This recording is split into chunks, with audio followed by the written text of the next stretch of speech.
I do know what we can do. I do know that I can put my helmet on, and every day I say, I can't wait to create a miracle. I don't know what's going to be. I don't know who I'm going to cheer up. And the first one is being open, being flexible. And I want to apologize. I am not good at this myself. I'm a nurse.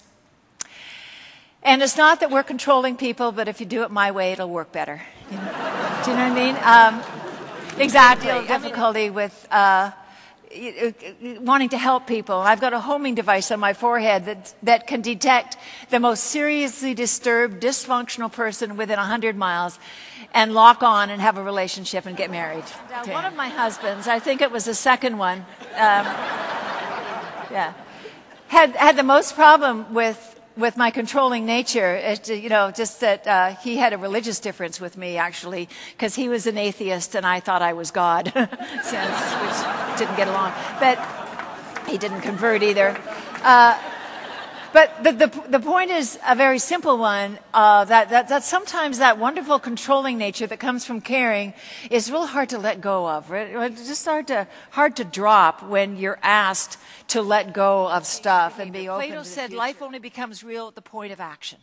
For example, how many of you would hate to come up on stage? How many of you have a little bit of a resistance to public speaking? Sweetheart, would you come up on stage right here? Kimberly. Yeah. Thank you for your honesty. So much for trust. Are you going to hit me? No, okay, good. You're going to drink. Now that's our vodka pile, honey. It's okay. It's a speaking secret. That's what I mean.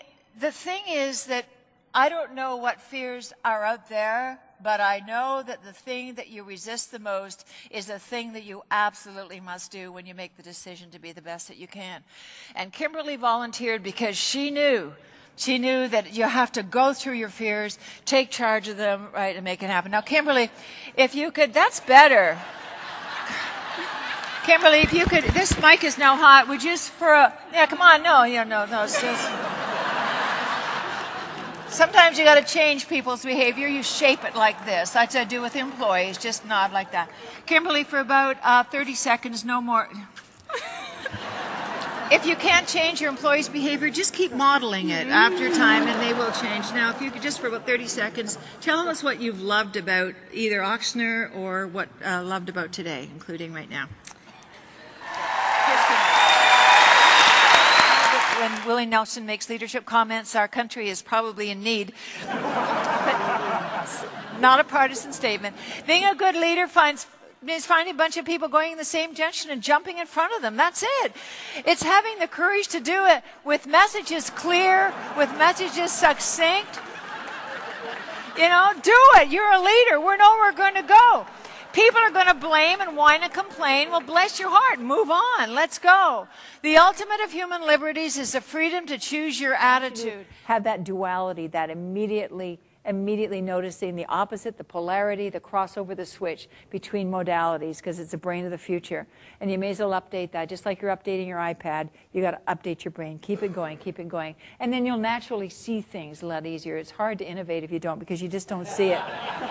You just don't see it because you've always been successful. You've always How many times have you not done something because what will people think of you? How many times have you been in a meeting at work and you know the truth? You know what's supposed to happen at Bell South. You know what's supposed to happen, but you don't say anything during the meeting because you don't want to make waves. And then after the meeting, you talk to your friends. You know what they did? Oh my God, I can't believe that. How many of you do that? 1, 2, 3? Yes, y'all do. Because why? You're afraid of speaking up.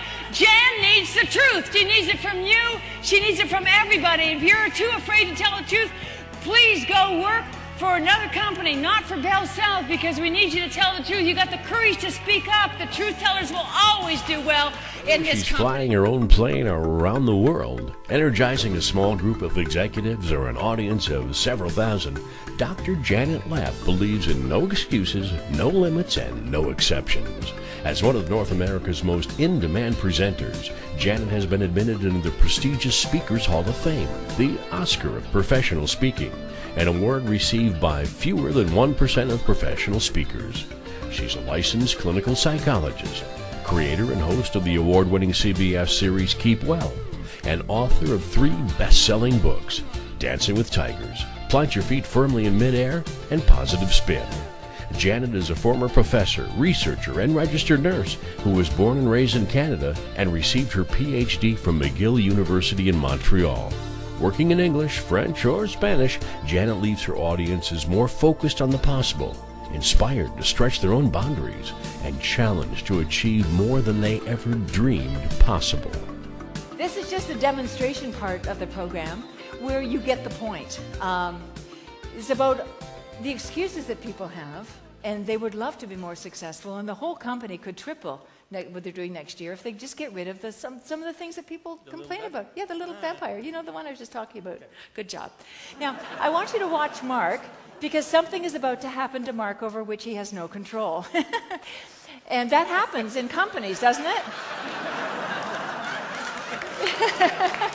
Woo!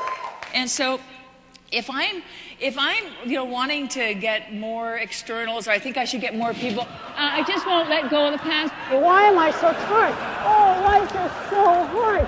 Why is life so hard for me?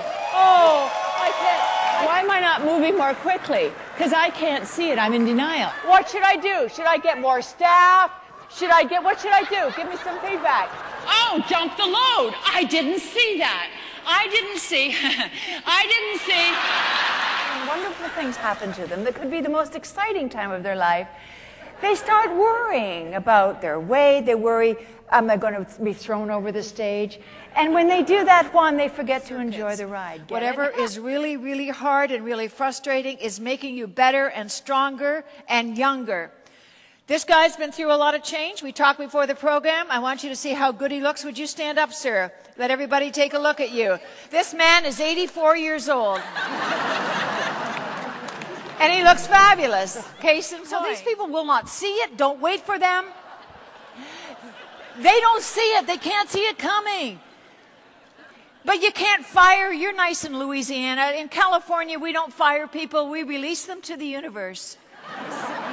Thing I learned in Spanish, porque trabajo en México cada vez. Aprendí cuando el caballo está muerto, déjalo. It's beautiful. You can use it. Do you know what it means? When your horse is dead, get off it. Very quickly, who have trouble letting go are les blessés. On les appelle au Québec les morts vivants parce que je viens du Québec. The guys from the South, I bet you understand, huh? Anyway. Les blessés, we call them the walking wounded in Quebec, where I come from. And they're pathetic creatures. They're blaming, whining, complaining. They're like emotional secondhand smoke. They are. They're good people. They fill up our offices because they're focused on what's wrong. And I understand that. I have a compassion with that for about 5 minutes because I get depressed when I'm around people like that, and they will depress your workplace. We love them. We have compassion for them. But we tell them, zip it and move on because they will make everybody sick. Like Typhoid Mary at the turn of the century in New York, she has a typhoid carrier. She was fine, but she killed everybody coming into the restaurant. 3-9-27 rule. If there's one person spreading emotional secondhand smoke that's toxic, it will reach 9 people. Those 9 people will communicate it to 27 more.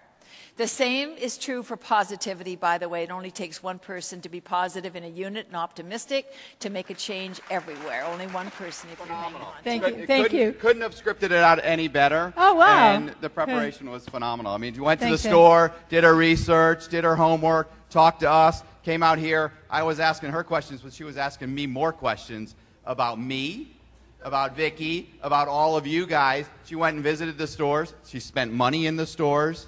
What? I think it was more. Gallup says that about 32% of leadership is actually open and flexible enough for the future, which means over 60% of you are not. So right now, I'd like you to make the commitment at Oxner. I want you to decide if you're in the 31% right now. And I want you to look at the person next to you, deep in their eyes, please, right now, and say, I'm at the top of my game. I'm just not sure about you. Okay, that gets it out there. I know you're all at the top of your game, but it's just a commitment. Let it go. Let it go. So there are 60% of you we got to work with today, and I just want to remind you, change, as you know, is not a force to be feared, but an opportunity to be seized, and our choice is ours. Thank you.